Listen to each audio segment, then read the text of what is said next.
Okay, so good morning mga boss. Meron tayong solusyon ngayon ng QCY F24 dashcam mga boss at saka green lights sa ating Toyota Hilux na pangkas mga boss 2019 model.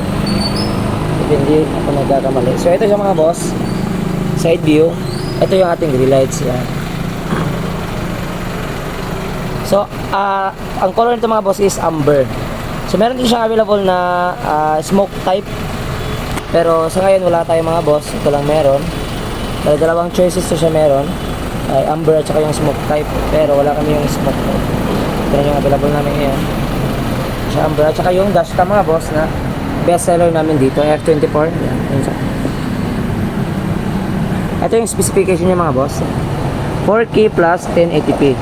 So yung 4K mga boss is yung front camera niya, 4K resolution, and then yung 1080p is yung back camera, at saka meron na din siyang free na SD card mga boss.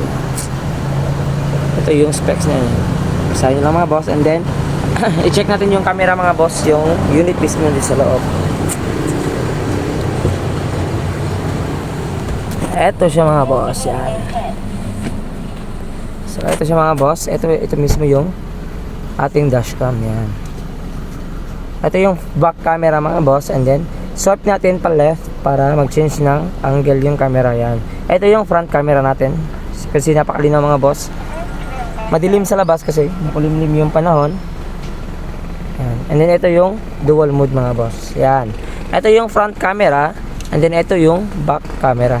So yung makikita yung difference ng ano mga boss, quality ng camera mga boss. Kasi ito is 1080p lang siya pero napakalinaw pa rin. Pero pag dating sa front cam mga boss is mas malinaw talaga siya ng 4 times mga boss. Yan. Ito siya parang na talaga, parang mata, yung kalinaw siya. Yan. And then yung indicator mga boss, yan. Pag sinaksakan nyo ng SD card, ito yung lalabas indicator nya. Format nyo lang yan para mag-on na yung dashcam nyo. And then ito yung 4K tsaka 1080p. Tapos ito yung ibang features ng ating dashcam mga boss. Yan. Driving recorder, smart driving, file management, driving settings tsaka system settings. So ito mga boss, i-set up pa to namin pag nagpa-install kayo dito sa shop ng mga boss. So kami lang bahala dyan mag-set up. Yan. Para sa kanyang settings mga boss ito.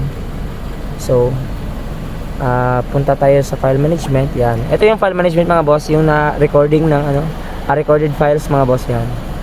Ito siya. Ito yung front camera, VGF. Ayan. And then ito yung video B. Bali meaning ng B mga boss is back camera. And then video lock at saka photo. So pwede din mag photo, screenshot mga boss, or mag-capture ng photo dito sa ating dashcam.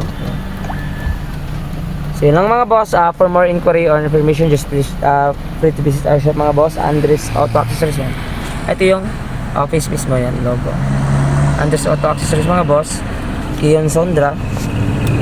At saka ito yung labas ng aming shop mga boss. Yan. Ito yung kutso ni bossing, and then ito yung logo sa taas. Napakaling logo mga boss, so napaka-visible sa mata mga boss. Madaling makita kapag hanapin niyo po yung shop namin.